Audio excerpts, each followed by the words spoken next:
Assalamualaikum everyone. Hope you are well by the grace of Almighty Allah. Welcome to my channel Learning English School. Today we are going to learn about an important topic and the greatest topic, tense. So ভিডিওটি না টেনে সম্পূর্ণ ভিডিওটি সবাই মনোযোগ সহকারে দেখবেন এবং আপনি যদি আমার চ্যানেলে নতুন হয়ে থাকেন তাহলে প্লিজ আমার চ্যানেলটি সাবস্ক্রাইব করে দিবেন এবং অবশ্যই শেয়ার করে দিবেন। Let's not waste our time and let's get started our topic, tense. Tense শব্দটি ল্যাটিন শব্দ টেম্পাস থেকে এসেছে। টেন্স শব্দটি একটি ল্যাটিন শব্দ টেম্পাস শব্দ থেকে নেওয়া হয়েছে এবং টেন্স একটি ইংরেজি শব্দ। টেন্স শব্দের বাংলা অর্থ হচ্ছে কাল বা সময়। সঠিকভাবে ইংরেজি বলতে গেলে, পড়তে গেলে এবং লিখতে গেলে অবশ্যই আমাদেরকে টেন্স পড়তে হবে। আর এজন্য টেন্সকে ইংরেজি ভাষার প্রাণ বা সোল অফ ইংলিশ ল্যাঙ্গুয়েজ বলা হয়। বাক্য পরিবর্তন, গঠন বা সংযোজন করতে গেলে টেন্সের প্রয়োজনীয়তা অপরিসীম। সো আমরা আমাদের ক্লাসটি স্টার্ট করতে পারি। প্রথমত জানতে হবে টেন্স শব্দগুলো কি বোঝায়, টেন্স দ্বারা কি বোঝায়। অ্যাকচুয়ালি টেন্স আর কিছুই না, টেন্স ইজ নাথিং বাট সময়, time. Tense is nothing but time, কোনো একটি কাজের সময়।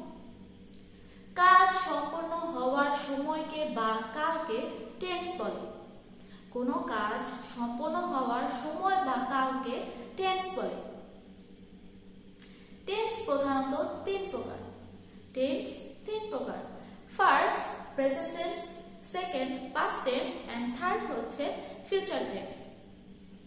প্রেজেন্ট টেন্স বর্তমান কাল, মানে বর্তমান কালে আমি একটা কিছু করছি, যাচ্ছি, হচ্ছি, খাচ্ছি বা বর্তমান কালে আমরা যেটাই করছি সেটাই হচ্ছে প্রেজেন্ট টেন্স। এন্ড সেকেন্ড হচ্ছে পাস্ট টেন্স। পাস্ট টেন্স কি? অতীত কাল, মানে অতীত কালে বা অতীত সময়ে আমি কোনো একটি কাজ করেছিলাম বা অতীতে আমি কিছু একটা খেয়েছিলাম, আমি কোথাও গিয়েছিলাম, এটা বোঝাতে গেলে আমরা পাস্ট টেন্স ব্যবহার করে থাকি। এন্ড থার্ড হচ্ছে ফিউচার টেন্স। ফিউচার টেন্স হচ্ছে ভবিষ্যৎকাল।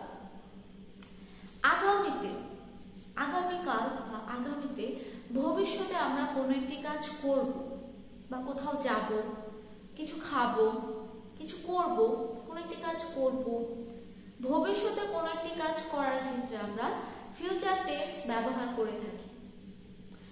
এবং এই টেন্সগুলোর প্রত্যেকটিতে চারটি করে ভাগ আছে। সো ইন টোটালি বলতে গেলে 3 4 12। প্রধানত টেন্সকে আমরা 3 ভাগে ভাগ করলাম এবং প্রত্যেকটি ভাগের 4টি করে ভাগ আছে, যেটি হচ্ছে 12টি ভাগ। তো ফার্স্ট ক্লাসে আমরা 12টি ক্লাস এভাবে করব না, আমরা জাস্ট টেন্সটিকে সহজভাবে কিভাবে বোঝানো যায় বা সহজে আমরা কিভাবে টেন্সের বেসিকটা শিখতে পারবো সেটা আমরা আজকের ক্লাসে দেখব। এবং আজকের ক্লাসটি কিন্তু ক্লাস 5 থেকে শুরু করে একদম জুনিয়র লেভেলের স্টুডেন্টদের জন্য, যারা ক্লাস 5 থেকে বুঝতে পারে এরকম ধরনের স্টুডেন্টদের জন্য।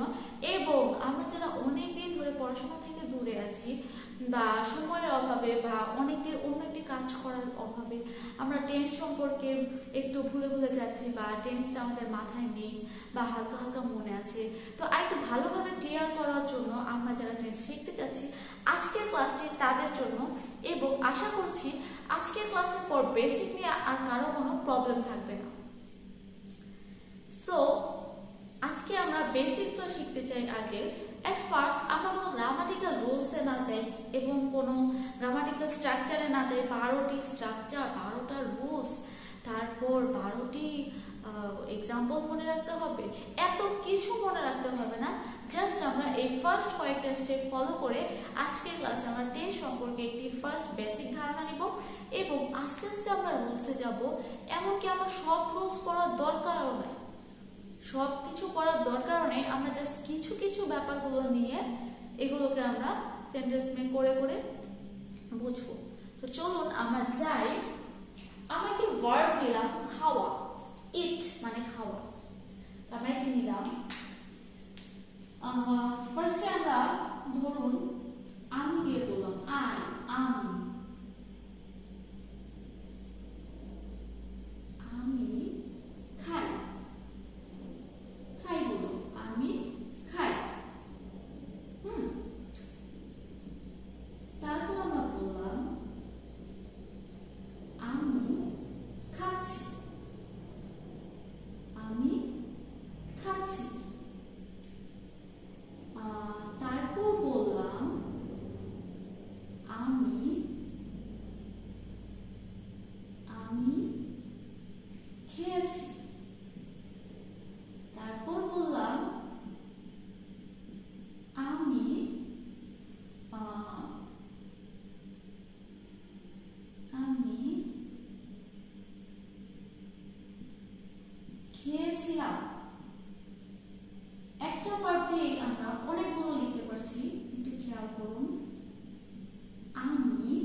খাচ্ছিলাম,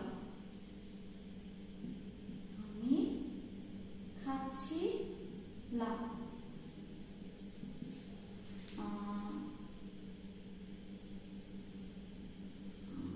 আমি এরপর আমরা বললাম যে আমি খাবো, আমি খাবো। খেয়াল করুন, ইট অর্থ খাওয়া, আমরা বললাম ইট। আমরা এই ইট ভার্বটি নিয়ে কথা বলছি। আমি খাই, আই ইট, আমি খাই। এখন এই যে আমরা খাওয়া ভার্বটির এতগুলো ফর্ম লিখলাম, এই সবগুলো ভার্বের মেইন এটা হচ্ছে খাওয়া। খাওয়া ইংরেজি হচ্ছে ইট। বাট এই যে আমরা বললাম যে খাচ্ছি, ইট অর্থ কিছু খাচ্ছি না। খেয়েছি ইংরেজি কিন্তু ইট না। খেয়েছিলাম এটা ইংরেজিও কিন্তু ইট না। খাচ্ছিলাম এটা ইংরেজিও ইট নয়। খাবো এটা ইংরেজিও ইট নয়। ইট অর্থ হচ্ছে খাওয়া।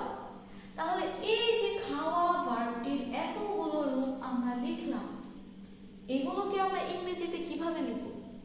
যদি এরকম হতো যে ইট অর্থ খাচ্ছি, তাহলে আমরা কি লিখতাম? আমি ইট খাচ্ছি, আই ইট, আমি খাচ্ছি। এটা কিন্তু হবে না, কারণ ইটের অর্থ খাচ্ছি এটা না।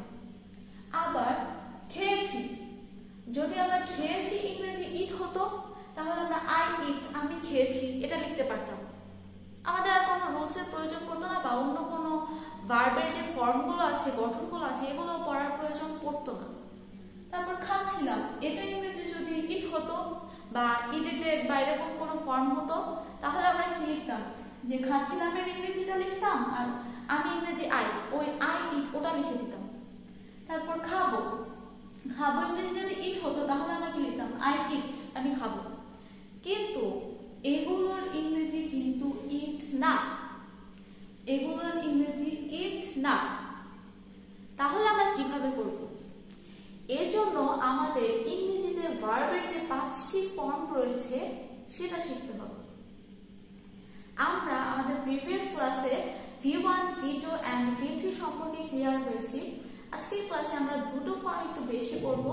সেই দুটো ফর্ম হচ্ছে আমাদের টেক্সট পড়ার ক্ষেত্রে কাজে লাগবে। সেটা হচ্ছে, ধরুন আমরা ইফ দিয়ে লিখব V1, V2, V3, V4 and V5। তো V1 হচ্ছে প্রেজেন্ট ফর্ম, এখানে আমরা ইট লিখলাম, ইট। এর V2 কি? এইট। এর V3 হচ্ছে ইটেন, ইটেন। and এর V4 হচ্ছে verb plus ing, verb plus ing, and V5 হচ্ছে verb plus is বা is। তাহলে V4 হচ্ছে verb eat, eat plus ing হচ্ছে eating, and V5 হচ্ছে verb এর সাথে is বা is যুক্ত, সেটা আমরা eat এর সাথে যখন যুক্ত করব its। খেয়াল করুন, এগুলো হচ্ছে ভার্বের ফর্ম, ফর্ম না কিন্তু ফর্ম মানে গঠন। কিরকম? F O R M, form মানে হচ্ছে গঠন। আর আরেকটা আছে বানান F R O M, এটার অর্থ হচ্ছে হতে বা থেকে, হতে বা থেকে। তাহলে এগুলো হচ্ছে ফর্ম, ভার্বের 5টি রূপ, গঠন বা রূপ, এগুলো হচ্ছে ভার্বের রূপ। এবং আমাদের বাংলা ভাষায় কিন্তু এই ভার্বগুলোর অনেক অর্থ আছে। এখন যেখানে লিখেছি আমরা খাই, খাচ্ছি, খেয়েছি, খেয়েছিলাম, খাচ্ছিলাম, খাবো, এরকম কিন্তু অনেক। যদি আমি আমির জায়গায় তুমি বলি, তুমি খাও, তুমি খাচ্ছ, তুমি খেয়েছো, তুমি খেয়েছিলে, তুমি খাচ্ছিলে, তুমি খাবে। আবার যদি আমি সে বলি, সে খায়, খাইটা তখন খায় হয়ে যাবে। সে খায়, সে খাচ্ছে, সে খেয়েছে, সে খেয়েছিল, সে খাচ্ছিল, সে খাবে। তো আমাদের বাংলা ভাষা কিন্তু আমরা বাংলা আমাদের মাদার টাং মানে মাতৃভাষা গেছে, বাট ইংরেজিতে কিন্তু ভার্বের এতগুলো ফর্ম নেই। ইংরেজিতে হচ্ছে মাত্র 5টি রূপ বা 5টি ফর্ম। সেটা হচ্ছে ভার্বের প্রেজেন্ট ফর্ম বা V1, ভার্বের পাস্ট ফর্ম বা V2 এন্ড ভার্বের V3 ফর্ম, ভার্বের পাস্ট পার্টিসিপল ফর্ম বা V3 এন্ড V4 হচ্ছে ভার্ব প্লাস আইএনজি। এটাকে আমরা পার্টিসিপলও বলতে পারি। ভার্ব প্লাস আইএনজি কে প্রেজেন্ট পার্টিসিপল বলা হয়। এন্ড ভার্ব প্লাস এস বা ইএস সেটা হচ্ছে ইটস। এস বা ইএস আমরা প্রেজেন্ট ইনডিফিনিট টেন্সে মানে বর্তমান কালের কোনো কিছু বোঝানোর ক্ষেত্রে থার্ড পারসন সিঙ্গুলার নাম্বার যদি সাবজেক্ট হয় এরপর ভার্বের সাথে আমরা এস বা ইএস যুক্ত করে থাকি। এখন আমরা যখন লিখব আমি খাই তাহলে কি হবে? আমি খাই, আই ইট, আই ইট। এখন যখন দেখি আমরা ইট অর্থ খাওয়া, তো এখানে আই ইট অর্থ আমি খাই এটা বোঝায়। এটার সাথে আমাদের কোনো হেল্পিং ভার্ব বা সাহায্যকারী ভার্ব যুক্ত হয় না।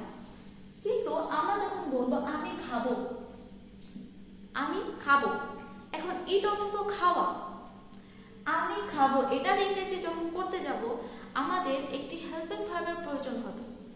ইংরেজি ভাষায় কিছু হেল্পিং ভার্ব বা অক্সিলিয়ারি ভার্ব আমাদের এই রূপভেদগুলো ইংরেজি করতে সাহায্য করে। সেটা আমরা হালকা রুলস থেকে নিয়ে নিয়ে করব। আমরা একদিনে সবগুলো রুলস করব না, আমরা জাস্ট অল্প অল্প করে রুলসগুলো বোঝার চেষ্টা করব যাতে সবগুলো রুলস এলোমেলো না হয়। অনেকে গ্রামাটিক্যাল পড়তে পড়তে অনেক সময় মাথায় গোলমাল লাগে, পাকিয়ে ফেলে যে এতগুলো রুলস বোঝা যায় না। এতগুলো পড়তে হবে না, এতগুলো পড়ার দরকার নাই। আমরা এখানে আসি আমি খাবো। খাবো বলে কি হয়? এটা হচ্ছে ফিউচার টেন্স, ভবিষ্যতে খাবো। সেক্ষেত্রে আমার একটি হেল্পিং ভার্বের প্রয়োজন হয় এবং সেই ভার্বটি হচ্ছে উইল। আই উইল ইট, আমি খাবো। আই উইল ইট, আমি খাবো। এই যে আমরা যখন ইট বলি তখন ইট অর্থ খাওয়া, বাট যখন আমরা উইল ইট বলছি, খেয়াল করুন, যখন আমরা উইল ইট বলছি এর বাংলা হয়ে যাচ্ছে খাবো, বাংলা হয়ে যাচ্ছে খাবো। তো ইংরেজি ভাষায় এরকম ইট অর্থ খাওয়া, এটা ঠিক আছে, বাট আমরা যখন খাবো এই শব্দটা বোঝাতে যাব তখন আমাদের একটি হেল্পিং ভার্ব উইল যোগ করতে হবে। ইটের আগে একটি হেল্পিং ভার্ব উইল অ্যাড করতে হবে, যে উইল ইট, আমি খাবো। আই উইল ইট, আমি খাবো। সেম ভাবে আমি খাচ্ছি, আমি খাচ্ছি, এটা কিভাবে করব? এটার জন্য আমাদের আরেকটি হেল্পিং ভার্ব প্রয়োজন পড়বে, সেটা হচ্ছে I am eating, I am eating, আমি খাচ্ছি। যদি বলে আমি যাচ্ছি, আই অ্যাম গোয়িং। যদি বলে আমি ঘুমাচ্ছি, আই অ্যাম স্লিপিং। আমি পড়ছি, আই অ্যাম রিডিং। আমি লিখছি, আই অ্যাম রাইটিং। আমি রান্না করছি, আই অ্যাম কুকিং। এটা হচ্ছে চলমান কোনো কিছু বোঝাচ্ছে, এটা হচ্ছে চলমান কোনো কিছু বোঝাচ্ছে, কোনো একটি কাজ চলছে। যেমন আমি যখন বলি যে আমি খাই, আই ইট, আমি ভাত খাই, আই ইট রাইস। যদি বলি আমি স্কুলে যাই, আই গো টু স্কুল। আমি রোজ যাই, আমি প্রতিদিন স্কুলে যাই, এটি একটি অভ্যাস।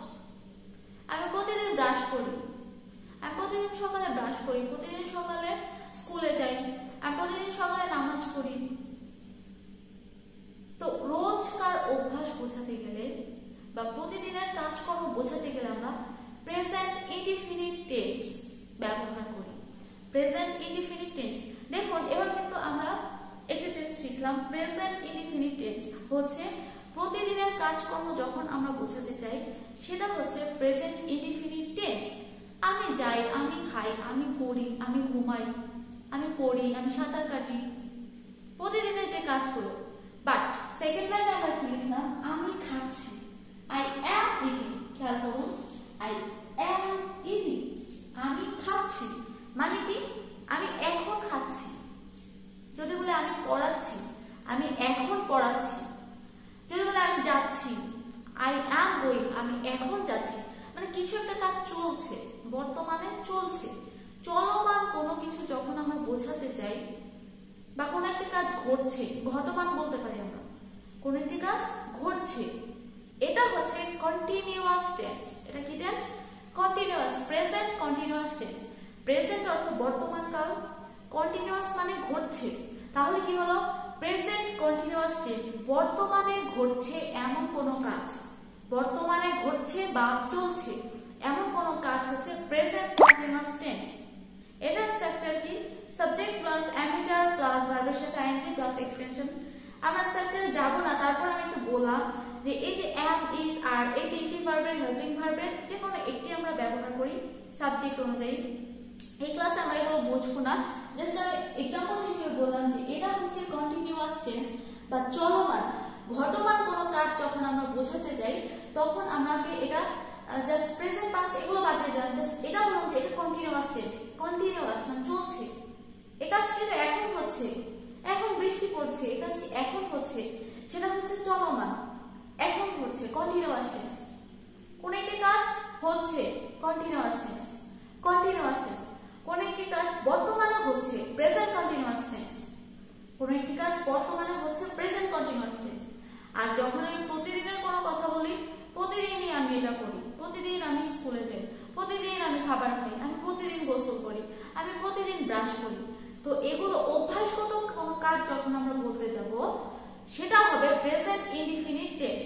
Present indefinite tense. তখন আমরা এই সাবজেক্টের পর V1 বসাবো, এই সাবজেক্টের পর আই সাবজেক্ট, এখানে V1 মানে ইট, ভার্ব যেটা থাকে সেটাই বসে, যেমন আই ইট, ইট ইটি বসেছে, এখানে আমরা কোনো হেল্পিং ভার্ব ব্যবহার করব না। বাট যখন আমাদের এখানে ঘটমান বলতে পারি আমরা, ঘটমান, ঘটমান বা চলমান, এটা হচ্ছে কন্টিনিউয়াস টেন্স। যখন আমরা চলমান কোনো কিছু বলি সেটা হচ্ছে কন্টিনিউয়াস টেন্স। আচ্ছা, এটা কি? এরপর আমরা বলি যে আমি খাচ্ছিলাম, আমি খাচ্ছিলাম মানে আমি আগে খাচ্ছিলাম, অতীতকালে, বর্তমানে না, আমি খাচ্ছিলাম। তুমি যখন আমাকে ফোন করেছিলে আমি তখন খাচ্ছিলাম, গতকাল যখন তুমি আমাকে ফোন করেছিলে তখন আমি খাচ্ছিলাম। তাহলে এটা কি হবে? তখন আমরা যেহেতু আমরা এটা অতীতে খাচ্ছিলাম, তাহলে অতীতের জন্য আমাদের একটা হেল্পিং ভার্ব আছে, সেটি হচ্ছে was। I was eating, I was eating, আমি খাচ্ছিলাম। I was eating, আমি খাচ্ছিলাম। দেখুন এখানে কিন্তু খাচ্ছিলাম ইট শব্দটি দিয়ে আমরা খাচ্ছিলাম অর্থ বোঝাইনি, ইট অর্থ খাওয়া, নট খাচ্ছিলাম, ইট অর্থ খাওয়া। কিন্তু এই খাচ্ছিলাম শব্দটিকে ইংরেজি করার জন্য আমাদের কি দরকার হলো? ইটের V4 ফর্ম বা আইএনজি ফর্ম যুক্ত হলো ইটিং, এন্ড আমাদের একটি ওয়াজ হেল্পিং ভার্ব দরকার হলো। এই খাচ্ছিলাম শব্দটিকে ইংরেজি করার জন্য আমাদের ওয়াজ ইটিং দরকার হলো। সো শুধুমাত্র এই ওয়ার্ডগুলো যদি ইংরেজি জানতাম আমরা, তাহলে কিন্তু ইংরেজি বসিয়ে দিলে আমাদের সেন্টেন্স মেকিংটা হয়ে যেত।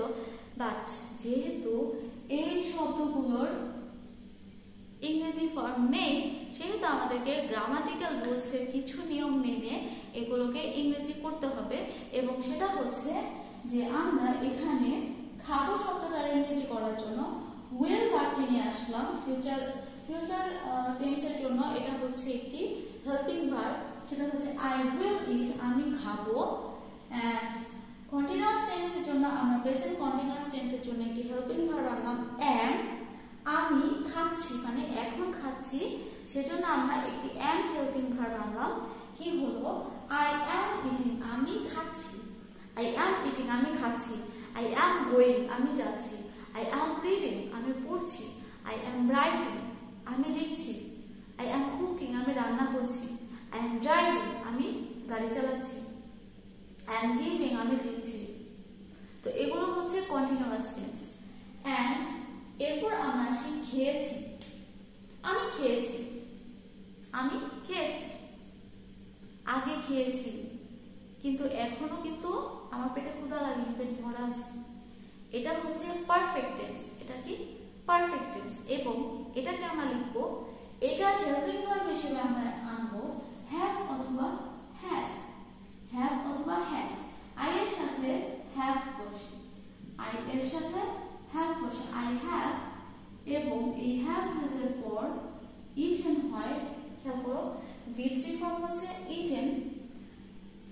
আমি খেয়েছি, ধরো আমি বললাম আমি করেছি, গিয়েছি, হয়েছি, এরকম শব্দের জন্য আমরা যখন এরকম বাংলা ব্যবহার করি, ইউজ করি কোনো কথার মধ্যে, সেটা চলে যায় পারফেক্ট টেন্সে। সেটার স্ট্রাকচার অনুযায়ী সেটা আমরা করব সাবজেক্ট প্লাস হ্যাভ অথবা has plus V3, subject plus have অথবা হ্যাজ প্লাস V3।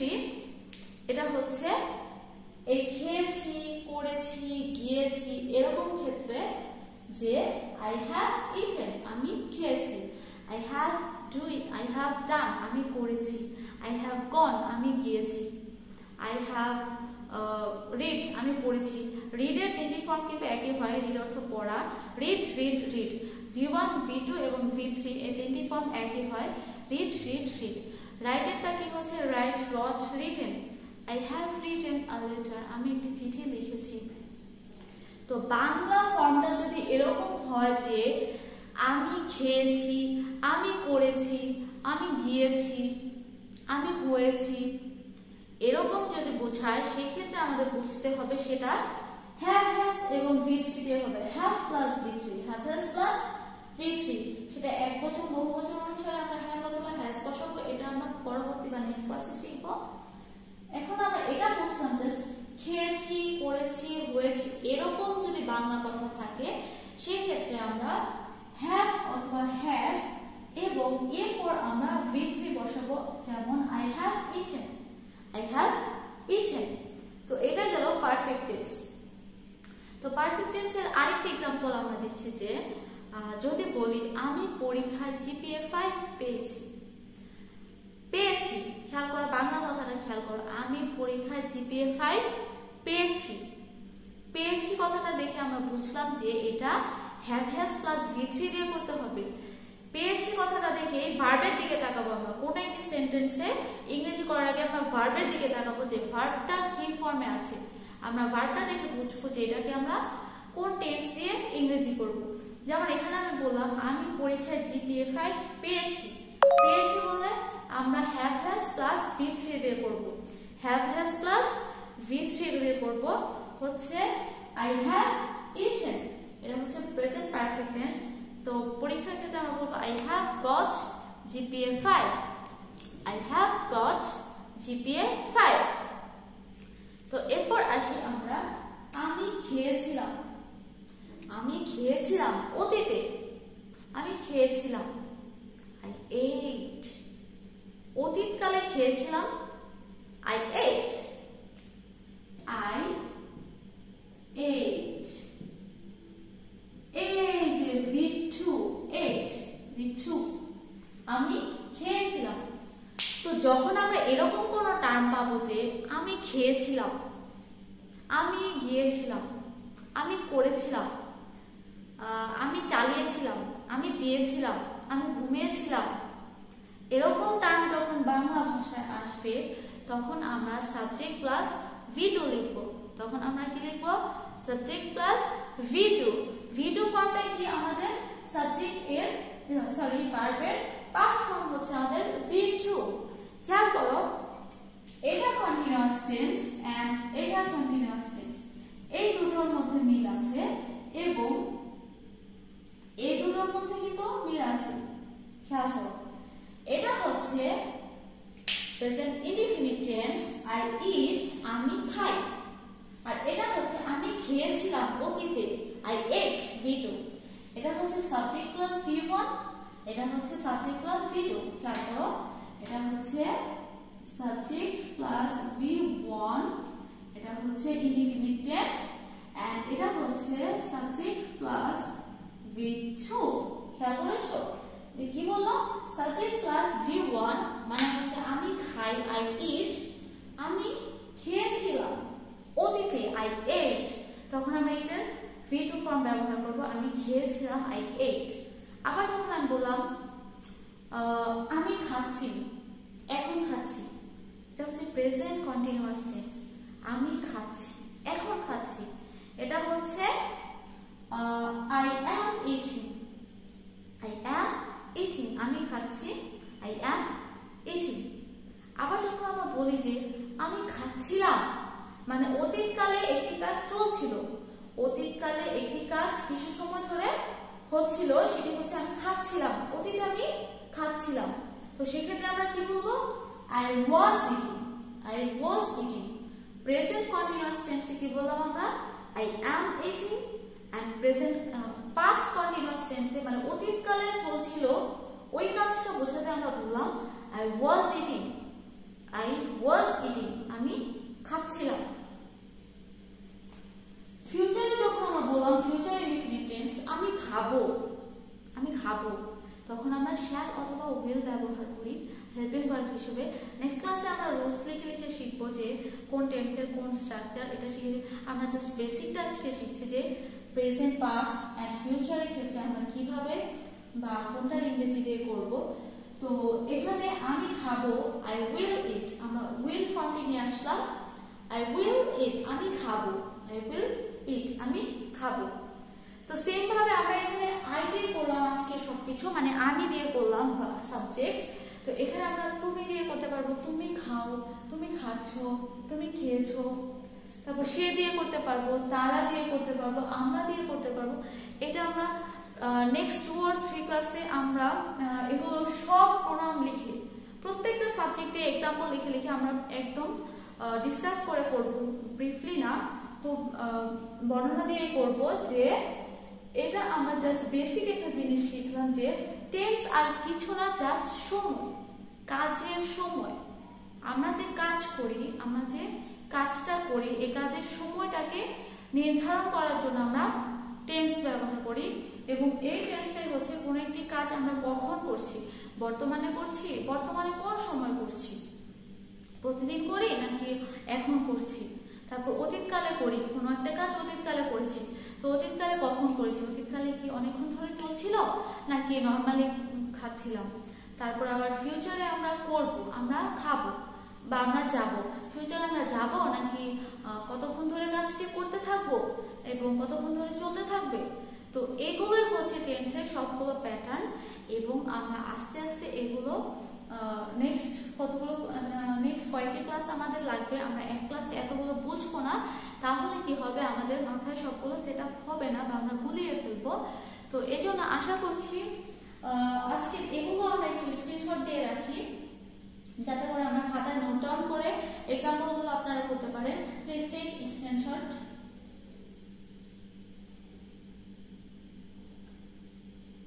হ্যাঁ, নেওয়া হয়ে গেলে এবার আমরা বলছি এই যে স্ট্রাকচারগুলো আমি ইট দিয়ে লিখলাম, এগুলোকে আপনারা গো যাওয়া, তারপর ডু করা, এই ভার্বগুলো দিয়ে করবেন এবং এই ভার্বগুলো দিয়ে সেম টু সেম এরকম ভাবে V1, V2, V3 ফর্মগুলো লিখে নেওয়ার পর এইভাবে করে করবেন।